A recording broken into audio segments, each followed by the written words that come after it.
ಪ್ರಿಯ ವಿದ್ಯಾರ್ಥಿಗಳೇ, ಈ ದಿನ ನಾನು ನಿಮಗೆ ಪತ್ರವನ್ನು ಬರೆಯೋದು ಹೇಗೆ, ಯಾವ ಪತ್ರವನ್ನು ಬರೆದ್ರೆ ಹೆಚ್ಚಿನ ಅಂಕಗಳು ನಮಗೆ ಸಿಗುತ್ತೆ ಅನ್ನೋದ್ರ ಬಗ್ಗೆ ಒಂದಿಷ್ಟು ಮಾಹಿತಿಗಳನ್ನು ನೀಡ್ತೀನಿ. ಪತ್ರಗಳಲ್ಲಿ 2 ರೀತಿಯಾದಂತಹ ಪತ್ರಗಳಿವೆ. ನಿಮ್ಗೆ ಈಗಾಗಲೇ ಗೊತ್ತಿರುತ್ತೆ ಮಕ್ಕಳೇ. ಯಾವುದು ಒಂದು ಖಾಸಗಿ ಪತ್ರ, ಇನ್ನೊಂದು ವ್ಯವಹಾರಿಕ ಪತ್ರ ಅಂತ ಹೇಳ್ಬಿಟ್ಟು 2 ರೀತಿಯಾದಂತಹ ಪತ್ರಗಳಿರುತ್ತೆ. ಖಾಸಗಿ ಪತ್ರ ಅಂತ ಅಂದ್ರೇನೆ ಏನು ಅಂತ ಹೇಳಿದ್ರೆ, ನಿಮ್ಮ ಬಂಧುಗಳಿಗೆ ಬರಿತಕ್ಕಂಥದ್ದು, ನಿಮ್ಮ ನೆಂಟರಿಗೆ, ನಿಮ್ಮ ರಿಲೇಟಿವ್ಗೆ ಬರಿತಕ್ಕಂಥದ್ದು. ಅಂದ್ರೆ ಫಾರ್ ಎಕ್ಸಾಂಪಲ್ ತಂದೆ, ತಾಯಿ, ಅಕ್ಕ, ಅಣ್ಣ, ತಮ್ಮ, ಅಜ್ಜ, ಅಜ್ಜಿ, ಚಿಕ್ಕಪ್ಪ, ಚಿಕ್ಕಮ್ಮ ಈ ರೀತಿಯಾಗಿ ಬರತಕ್ಕಂತಹ ಪತ್ರಗಳಿಗೆ ನಾವು ಖಾಸಗಿ ಪತ್ರ ಅಂತ ಹೇಳಿ ಕರಿತೀವಿ. ಹಾಗಾದ್ರೆ ಖಾಸಗಿ ಪತ್ರದಲ್ಲಿ ಎಷ್ಟು ರೀತಿಯಾದಂತಹ ಹಂತಗಳಿವೆ? ಡೈರೆಕ್ಟ್ ಆಗಿ ನಿಮ್ಗೆ ಇವ್ಯಾಲ್ಯೂಯೇಷನ್ ಮಾಡುವಾಗ ಹಾಗೇನೆ ಎಲ್ಲ ಸೇರಿ ಮಾರ್ಕ್ಸ್ ಅನ್ನ ಕೊಡೋದಿಲ್ಲ. ಇದಕ್ಕೆ ಎಷ್ಟು ಮಾರ್ಕ್ಸ್ ಇರುತ್ತೆ, ಫ್ರಮ್ ಅಡ್ರೆಸ್ಗೆ ಎಷ್ಟಿರುತ್ತೆ, ಹಾಫ್ ಮಾರ್ಕ್ಸ್, ಟ್ರೂ ಅಡ್ರೆಸ್ಗೆ ಹಾಫ್ ಮಾರ್ಕ್ಸ್, ಒಂದನ್ನ ಬಿಟ್ರೆ ಅಲ್ಲಿ ಹಾಫ್ ಮಾರ್ಕ್ಸ್ ನಿಮ್ದು ಹೋಗುತ್ತೆ. ಹಾಗಾಗಿ ಸ್ವವಿವರವಾಗಿ ನಾನು ನಿಮ್ಗೆ ಹೇಳ್ಕೊಡ್ತೀನಿ ಏನೇನು ಇರಬೇಕು ಖಾಸಗಿ ಪತ್ರದಲ್ಲಿ ಅಂತ ಹೇಳ್ಬಿಟ್ಟು. ಮೊದಲನೇದಾಗಿ ಬಂದು ಮಕ್ಕಳೇ, ನೀವು ಬರಿತಕ್ಕಂಥದ್ದು ಏನಂದ್ರೆ ಒಳ ವಿಳಾಸವನ್ನ ಬರಿಬೇಕಾಗುತ್ತೆ. ಒಳ ವಿಳಾಸ ಮೀನ್ಸ್ ಫ್ರಮ್ ಅಡ್ರೆಸ್ ಅನ್ನ ಬರಿಬೇಕಾಗುತ್ತೆ. ಫ್ರಮ್ ಅಡ್ರೆಸ್ ಕೆಳಗಡೆ ನೀವು ದಿನಾಂಕವನ್ನ ಅಲ್ಲಿ ಮೆನ್ಷನ್ ಮಾಡಬೇಕಾಗುತ್ತೆ. ಎರಡನೆಯ ಹಂತವಾಗಿ ಸಂಬೋಧನೆ ಮೀನ್ಸ್ ತೀರ್ಥರೂಪ ತಂದೆಯವರಿಗೆ, ಮಾತೃಶ್ರೀ ತಾಯಿಯವರಿಗೆ, ಪ್ರೀತಿಯ ಅಣ್ಣನಿಗೆ, ಪ್ರೀತಿಯ ಅಕ್ಕನಿಗೆ, ಪ್ರೀತಿಯ ಸ್ನೇಹಿತಳಿಗೆ ಈ ರೀತಿ ಬರೀತಕ್ಕಂಥದ್ದು ಸಂಬೋಧನೆ. ಅದಾದ್ಮೇಲೆ ನೆಕ್ಸ್ಟ್ ಪತ್ರದ ಒಡಲನ್ನ ಬರಿಬೇಕು. ಒಂದು ಪತ್ರದ ಒಂದು ಸಾರಾಂಶವನ್ನ ನೀವು ಅಲ್ಲಿ ಬರಿಬೇಕಾಗುತ್ತೆ. ಏನು ಮೇಲೆ ಕೊಟ್ಟಿದ್ದಾರೋ ಆ ಬೇಸ್ ಮೇಲೆ ನೀವು ಪತ್ರವನ್ನ ಬರಿಬೇಕಾಗುತ್ತೆ. ಅದಾದ್ಮೇಲೆ ನಿಮ್ಗೆ ಮುಕ್ತಾಯ ಅಂದ್ರೆ ಧನ್ಯವಾದಗಳು, ನಮಸ್ಕಾರಗಳೊಂದಿಗೆ ಅಂತ ಹೇಳಿ ಈ ರೀತಿಯಲ್ಲಿ ಒಂದಿಷ್ಟು ಹೈಲೈಟ್ ವರ್ಡ್ಸ್ ಅನ್ನ ನೀವು ಉಪಯೋಗಿಸ್ಬೇಕಾಗುತ್ತೆ ಅಲ್ಲಿ. ಅದಾದ್ಮೇಲೆ ನೆಕ್ಸ್ಟ್ ನಿಮ್ಮ ಪ್ರೀತಿಯ ಮಗ, ನಿಮ್ಮ ಪ್ರೀತಿಯ ಮಗಳು ಅಂತ ಹೇಳಿ ನಿಮ್ಮ ಸೈನ್ ಅನ್ನ ಅಲ್ಲಿ ನೀವು ಮಾಡಬೇಕಾಗುತ್ತೆ. ಇದೆಲ್ಲವೂ ಆದ್ಮೇಲೆ ನೀವು ಹೊರ ವಿಳಾಸವನ್ನ, ಟು ಅಡ್ರೆಸ್ ಅನ್ನ ನೀವು ಬರಿಬೇಕಾಗುತ್ತೆ. ಇಷ್ಟಿಷ್ಟು ಯಾವುದಕ್ಕೆ ಮಾಹಿತಿ, ಖಾಸಗಿ ಪತ್ರವನ್ನ ಬರಿತಕ್ಕಂಥದ್ದು. ಹಾಗಾದ್ರೆ ಖಾಸಗಿ ಪತ್ರದಲ್ಲಿ ಎಷ್ಟು 6 ರೀತಿಯಾದಂತಹ ಹಂತಗಳಿವೆ. ಯಾವ್ಯಾವ್ದು ಅಂತ ಹೇಳಿ ನಾನು ನಿಮ್ಗೆ ಹೇಳಿದೆ. ಒಳ ವಿಳಾಸ ಫಸ್ಟ್ ಒನ್ ಬರಿತಕ್ಕಂಥದ್ದು, ಮತ್ತೆ ಅದರ ಕೆಳಗಡೆ ದಿನಾಂಕವನ್ನ ಬರಿತಕ್ಕಂಥದ್ದು, ಮತ್ತೆ ಸಂಬೋಧನೆಯನ್ನ ಬರಿತಕ್ಕಂಥದ್ದು, ಪತ್ರದ ಒಡಲನ್ನ ಬರಿತಕ್ಕಂಥದ್ದು, ಮುಕ್ತಾಯವನ್ನ ಬರಿತಕ್ಕಂಥದ್ದು, ವಿನಂತಿಯೊಂದಿಗೆ ಮುಕ್ತಾಯವನ್ನ ಮಾಡ್ತಕ್ಕಂಥದ್ದು, ಧನ್ಯವಾದಗಳೊಂದಿಗೆ, ನಮಸ್ಕಾರಗಳೊಂದಿಗೆ, ವಂದನೆಗಳೊಂದಿಗೆ ಅಂತ ಹೇಳಿ ಈ ರೀತಿ ವಿನಂತಿಯಿಂದ ಪತ್ರವನ್ನ ಮುಗಿಸ್ತಕ್ಕಂಥದ್ದಾಗಿರ್ಬೋದು. ಮತ್ತೆ ಕೊನೆಯದಾಗಿ ಸಹಿ ಮಾಡಿ ನಿಮ್ಮ ಹೆಸರುಗಳನ್ನ, ನಮ್ಮ ಪ್ರೀತಿಯ ಮಗ, ಪ್ರೀತಿಯ ಮಗಳು ಈ ರೀತಿಯಲ್ಲಿ ನಿಮ್ಮ ಸಹಿಯನ್ನ ಬರ್ತಕ್ಕಂಥದ್ದು. ಕೊನೆಯದಾಗಿ ನೀವು ಯಾವ್ದನ್ನ ಬರಿಬೇಕಾಗುತ್ತೆ, ವಿಳಾಸವನ್ನ ಬರಿಬೇಕಾಗುತ್ತೆ. ಯಾರಿಗೆ ಕಳಿಸ್ತಾ ಇದ್ದೀರಲ್ವಾ, ಹೊರ ವಿಳಾಸ ಅಂದ್ರೆ ಯಾರಿಗೆ ನೀವು ಕಳಿಸ್ತಾ ಇದ್ದೀರಾ, ಯಾರಿಗೆ ನೀವು ತಲುಪಿಸ್ತಾ ಇದ್ದೀರಲ್ವಾ, ಅದನ್ನ ನೀವು ಕೊನೆಯಲ್ಲಿ ಮಕ್ಕಳು ಏನ್ ಮಾಡ್ಬೇಕಾಗುತ್ತೆ, ಬರಿಬೇಕಾಗುತ್ತೆ. ಹಾಗಾದ್ರೆ ಇನ್ನೊಂದು ಲೆಟರ್ ರೈಟಿಂಗ್ ಯಾವುದು? ಹಾಗಾದ್ರೆ ವ್ಯವಹಾರಿಕ ಪತ್ರದಲ್ಲಿ ಏನನ್ನ ಬರಿಬೇಕು? ಖಾಸಗಿ ಪತ್ರಕ್ಕೂ ಮತ್ತು ವ್ಯವಹಾರಿಕ ಪತ್ರಕ್ಕೂ ಇರುವ ವ್ಯತ್ಯಾಸವೇನು, ಅದಕ್ಕೆ ಏನನ್ನ ಬಳಸಬೇಕು, ಇದಕ್ಕೆ ಏನನ್ನ ಬಳಸಿದ್ವಿ ಅಂತಕ್ಕಂಥದ್ದು. ಹಾಗಾದ್ರೆ ಮೊದಲನೇದಾಗಿ ಬಂದು ಏನು, ಇವರಿಂದ ಅಂತ ಹೇಳಿ ಅಂದ್ರೆ ಫ್ರಮ್ ಅಡ್ರೆಸ್ ಅನ್ನ ನೀವು ಫಸ್ಟ್ ಬರಿಬೇಕು. ಎರಡನೇ ಹಂತವಾಗಿ ಇವರಿಗೆ, ಅಲ್ಲಿ ಖಾಸಗಿದ್ರಲ್ಲಿ ಏನು ಬರೆದ್ರಿ, ಕೊನೆಯ ಹಂತದಲ್ಲಿ ನೀವು ಬರೆದ್ವಿ.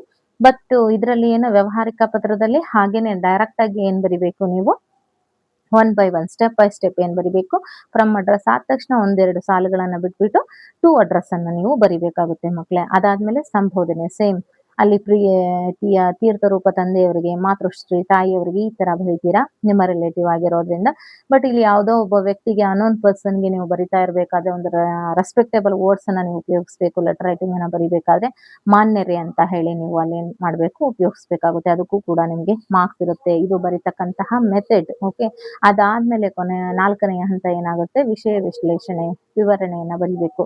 ಏನನ್ನ ಕೊಟ್ಟಿರ್ತಾರೋ ಆ ಬೇಸ್ ಮೇಲೆ ನೀವು ಅದ್ರ ಮೇಲೆ ನೀವು ಒಂದಿಷ್ಟು 7ರಿಂದ 8 ಲೈನ್ ಆಗಿರ್ಬೋದು, ಈ ರೀತಿ ಅದ್ರ ಬೇಸ್ ಮೇಲೆ ನೀವು ಏನ್ ಬರಿಬೇಕು, ವಿವರಣೆಯನ್ನ ನೀವು ಬರಿಬೇಕಾಗುತ್ತೆ. ಅದಾದ್ಮೇಲೆ ನೆಕ್ಸ್ಟ್ ಬಂದು ಏನು, ಮುಕ್ತಾಯ ಅಂದ್ರೆ ರೆಸ್ಪೆಕ್ಟೇಬಲ್ ವರ್ಡ್ ಒಂದಿಗೆ, ಧನ್ಯವಾದಗಳೊಂದಿಗೆ, ವಂದನೆಗಳೊಂದಿಗೆ, ನಮಸ್ಕಾರಗಳೊಂದಿಗೆ ಅಂತ ಹೇಳಿ ಲೆಟರ್ನ ಮುಗಿಸ್ಬೇಕು.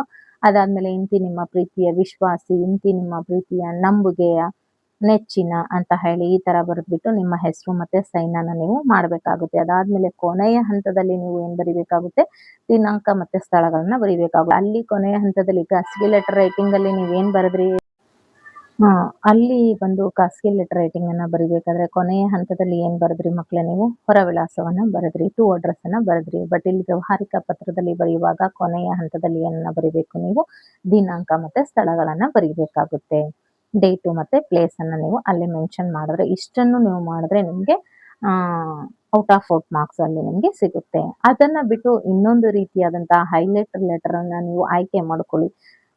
ಯಾರಿಗೆ ಬರೀಲಿಕ್ಕೆ, ಓದ್ಲಿಕ್ಕೆ ಯಾವುದೇ ರೀತಿ ಕಷ್ಟ ಇಲ್ವೋ ಆ ಮಕ್ಕಳು ಏನನ್ನ ಮಾಡ್ಬೇಕು, ಹೈಲೈಟ್ ಲೆಟರ್ ರೈಟಿಂಗ್ ಅನ್ನ ಬರೀಲಿಕ್ಕೆ ಟ್ರೈ ಮಾಡ್ಬೇಕು. ಅದು ಯಾವುದು ಹೈಲೈಟ್ ಲೆಟರ್ ರೈಟಿಂಗ್ ಅಂದ್ರೆ ಉದ್ಯೋಗಕ್ಕಾಗಿ ಅರ್ಜಿಯನ್ನ ಬರೀತಕ್ಕಂಥದ್ದು. ಉದ್ಯೋಗಕ್ಕಾಗಿ ಅರ್ಜಿಯನ್ನ ಬರೆಯುವಾಗ ಎಕ್ಸ್ಟ್ರಾ ನೀವು ಇಷ್ಟನ್ನೆಲ್ಲ ಬರೆದು, ಈಗ ಏನ್ ಆಸ್ ಇಟ್ ಈಸ್ ಸೇಮ್ ಯಾವುದಕ್ಕೆ ವ್ಯವಹಾರಿಕ ಪತ್ರವನ್ನ ಬರೆದ್ರು ಅದೇ ರೀತಿಯಲ್ಲಿ ಬರೆದ್ಬಿಟ್ಟು ಏನ್ ಮಾಡ್ಬೇಕು, ಸ್ವವಿವರವನ್ನ ಕೊನೆಯದಾಗಿ ನೀವು ಅಲ್ಲಿ ಬರಿಬೇಕಾಗುತ್ತೆ.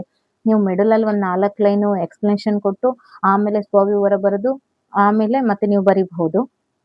ಏನನ್ನ ಮತ್ತೊಂದು 4 ಲೈನನ್ನ ಬರೆದು ಈ ರೀತಿಯ ಸ್ವವಿವರವನ್ನ ನಾವು ನಿಮ್ಗೆ ತಿಳಿಸಿದ್ದೇವೆ ಅಂತ ಕೂಡ ಬರಿಬಹುದು. ಅಥವಾ ಈಗ ವ್ಯವಹಾರಿಕ ಪತ್ರವನ್ನ ನಾನು ನಿಮ್ಗೆ ಸ್ಟೆಪ್ ಬೈ ಸ್ಟೆಪ್ ಏನನ್ನ ಬರಿಬೇಕು ಅಂತ ಹೇಳಿದ್ನಲ್ಲ ಅದೆಲ್ಲವನ್ನ ಬರೆದಾದ್ಮೇಲೆ ಕೊನೆಯ ಹಂತದಲ್ಲಿ ಏನ್ ಬರಿಬಹುದು, ನೀವಲ್ಲಿ ಸ್ವವಿವರ ಅಂತ ಹೇಳಿ ನೀವು ಬರಿಬಹುದು. ಹಾಗಾದ್ರೆ ಸ್ವವಿವರದಲ್ಲಿ ನಾವು ಏನನ್ನ ಬರಿಬೇಕು, ಉದ್ಯೋಗಕ್ಕಾಗಿ ಅರ್ಜಿಯನ್ನ ನೀವು ಮಾಡ್ತಾ ಇದ್ದೀರಾ ಅಂದಾಗ ಸ್ವವಿವರಕ್ಕಾಗಿ ನಾವು ಏನನ್ನ ಅಲ್ಲಿ ಬರಿಬೇಕು, ಮೊದಲನೇದಾಗಿ ಅಭ್ಯರ್ಥಿಯ ಹೆಸರನ್ನ ಬರಿಬೇಕು, ವಿದ್ಯಾರ್ಥಿಯ ನಿಮ್ಮ ಹೆಸರನ್ನ ಬರಿಬೇಕು, ನಿಮ್ಮ ತಂದೆ ತಾಯಿಗಳ ಹೆಸರುಗಳನ್ನ ಬರಿಬೇಕು. ಮತ್ತೆ ಅದಾದ್ಮೇಲೆ ಜನ್ಮ ದಿನಾಂಕವನ್ನ ಬರಿಬೇಕು ನೀವು. ಅದಾದ್ಮೇಲೆ ನಿಮ್ಮ ವಿದ್ಯಾರ್ಹತೆಯನ್ನ ಬರಿಬೇಕು. ನೀವು ಉದ್ಯೋಗಕ್ಕಾಗಿ ಅರ್ಜಿಯನ್ನ ಸಲ್ಲಿಸ್ತಾ ಇರೋದ್ರಿಂದ ವಿದ್ಯಾರ್ಹತೆ ಬಂದು PUC ಆಗಿದೆ, MA ಆಗಿದೆ, ಡಿಗ್ರಿ ಆಗಿದೆ, B.Ed ಆಗಿದೆ, BA ಆಗಿದೆ, ಈ ರೀತಿಯಲ್ಲಿ ನೀವು ಬರಿಬೇಕಾಗುತ್ತೆ. ಯಾಕಂದ್ರೆ ನೀವು 10th ಆಗಿದೆ, 9th ಆಗಿದೆ, 8th ಆಗಿದೆ ಅಂತ ಹೇಳಿ ಸರ್ಟಿಫಿಕೇಟ್ ಅನ್ನ ಕೊಡಕ್ ಬರೋದಿಲ್ಲ. ಉದ್ಯೋಗಕ್ಕೆ ಅರ್ಜಿಯನ್ನ ಬರಿತಾ ಇರೋದ್ರಿಂದ, ಜಾಬ್ ಪರ್ಪಸ್ಗೋಸ್ಕರ ಬರಿತಾ ಇರೋದ್ರಿಂದ ಈ ರೀತಿಯಾದಂತಹ ಒಂದು ಏನೇನ ಡಾಕ್ಯುಮೆಂಟ್ಸ್ ಅನ್ನ ನೀವು ಅಲ್ಲಿ ಸಲ್ಲಿಸಬೇಕಾಗುತ್ತೆ. ಇದೆಲ್ಲವೂ ಆದ್ಮೇಲೆ ನಿಮ್ಮ ಅನುಭವವನ್ನ ಅಲ್ಲಿ ಎಷ್ಟು ವರ್ಷ ಎಕ್ಸ್ಪೀರಿಯನ್ಸ್ ಇದೆ, ನೀವು ಯಾವುದಕ್ಕೆ ಉದ್ಯೋಗಕ್ಕೆ ಅರ್ಜಿಯನ್ನ ಅಲ್ಲಿ ಕೊಟ್ಟಿದ್ದಾರೆ ಅದ್ರ ಮೇರೆಗೆ ನೋಡ್ಕೊಂಡ್ಬಿಟ್ಟು ನೀವು ಇದನ್ನ ಬರಿಬೇಕು. ಹಾಗಾದ್ರೆ ಇನ್ನೊಂದು ಕೊನೆಯದಾಗಿ ಏನು ಹವ್ಯಾಸ, ನಮ್ಗೆ ಏನು ಹವ್ಯಾಸಗಳಿದೆ, ಬುಕ್ಸ್ ಓದೋದಿದೆನಾ, ಅಥವಾ ಸಂಗೀತ ಕೇಳೋದಿದೆನಾ, ಅಥವಾ ಕ್ರಿಕೆಟ್ ಅಂದ್ರೆ ಇಷ್ಟನಾ, ಈ ರೀತಿ ಸ್ವವಿವರವನ್ನ ಕೊಡೋದ್ರಿಂದ ನಿಮ್ಮ ಯಾವುದೇ ಮಾರ್ಕ್ಸ್ ಒಂದು ಚೂರು ಕರೆಕ್ಟ್ ಆಗ್ಲಿಕ್ಕೆ ಅಲ್ಲಿ ಸಾಧ್ಯತೆ ಇಲ್ಲ. ಹಾಗಾಗಿ ಉದ್ಯೋಗಕ್ಕಾಗಿ ಅರ್ಜಿ ಅಂತಕ್ಕಂಥದ್ದು ಇದ್ದೇ ಇರುತ್ತೆ. ಎಲ್ಲಾ ಕ್ವಶನ್ಸ್ ಪೇಪರ್ ಅಲ್ಲೂ ಒಂದು ಖಾಸಗಿ ಲೆಟರ್, ಒಂದು ವ್ಯವಹಾರಿಕ ಲೆಟರ್ ರೈಟಿಂಗ್ ಅಲ್ಲಿ ಉದ್ಯೋಗಕ್ಕಾಗಿ ಅರ್ಜಿ ಇರುತ್ತೆ. ಇದು ರಿಸ್ಕ್ ಅಂತ ಹೇಳಿ ಅನ್ಕೋಬೇಡಿ. Same as it is letter writing ಅನ್ನ ಬರೀರಿ, ಬರೆದಾದ್ಮೇಲೆ ಸ್ವವಿವರವನ್ನ ಕೊಡಿ ಮಕ್ಕಳೇ ನೀವು. ಸ್ವವಿವರದಲ್ಲಿ ಅಂತಹದೇನೂ ಇಲ್ಲ. ನಿಮ್ಗೆ ಯಾರಿಗೆ ಓದ್ಲಿಕ್ಕೆ ಬರೀಲಿಕ್ಕೆ ಬರೋದಿಲ್ವೋ ಅವರು ಒಂದು ಸ್ವವಿವರವನ್ನ ರೆಡಿ ಮಾಡಿ ಇಟ್ಕೊಳ್ಳಿ. ಏನನ್ನ ರೆಡಿ ಮಾಡಿ ಇಟ್ಕೋಬೇಕು ಅಲ್ಲಿ ನೀವು ಅಂದ್ರೆ ನಿಮ್ಮ ಹೆಸರು, ನಿಮ್ಮ ತಂದೆ ತಾಯಿ ಹೆಸರು, ಮತ್ತೆ ನಿಮ್ಮ ಡೇಟ್ ಆಫ್ ಬರ್ತ್, ನಿಮ್ಮದೇ ಬರಿಬೇಕಂತ ಏನಿಲ್ಲ. ಅಲ್ಲಿ ಯಾವ್ದಾದ್ರು ನೀವು ಒಂದು ರೆಡಿಯನ್ನ ಮಾಡಿ ಇಟ್ಕೋಬೇಕಾಗುತ್ತೆ. ಹಾಗಾದ್ರೆ ಅದಾದ್ಮೇಲೆ ನೀವು ಡಾಕ್ಯುಮೆಂಟ್ಸ್ ಅನ್ನ ಇದನ್ನ ಕೊಡ್ತೀನಿ ಅಂತ ಹೇಳಿ ಬರ್ತಕ್ಕಂಥದ್ದು, ಮತ್ತೆ ನಿಮ್ಮ ಅನುಭವನ ವರ್ಕ್ ಎಕ್ಸ್ಪೀರಿಯನ್ಸ್ ಎಷ್ಟಾಗಿದೆ ಅಂತಕ್ಕಂಥದ್ದನ್ನ ಬರೆಯೋದಾಗಿರ್ಬೋದು, ಅಥವಾ ನಿಮ್ಗೆ ಯಾವ ಹವ್ಯಾಸಗಳಿದೆ ಅನ್ನೋದ್ರ ಬಗ್ಗೆ ಇಷ್ಟನ್ನ ನೀವು ಸ್ವವಿವರವನ್ನ ಬರೆದ್ರೆ ನಿಮ್ಗೆ ಎಲ್ಲೂ ಮಾರ್ಕ್ಸ್ ಕಟ್ ಆಗೋದಿಲ್ಲ. ಇಷ್ಟು ನಿಮ್ಗೆ ಅರ್ಥ ಆಗಿದೆ ಅಂತ ಹೇಳಿ ಅನ್ಕೊಳ್ತೀನಿ ಮಕ್ಳೇ. ಇದುವರೆಗೂ ಯಾರು ಸಬ್ಸ್ಕ್ರೈಬ್ ಅನ್ನ ಮಾಡಿಲ್ವೋ ದಯವಿಟ್ಟು ಸಬ್ಸ್ಕ್ರೈಬ್ ಅನ್ನ ಮಾಡಿ, ಒಂದು ಲೈಕ್ ಅನ್ನ ಕೊಡೋದನ್ನ ಮರಿಬೇಡಿ. ಧನ್ಯವಾದಗಳು.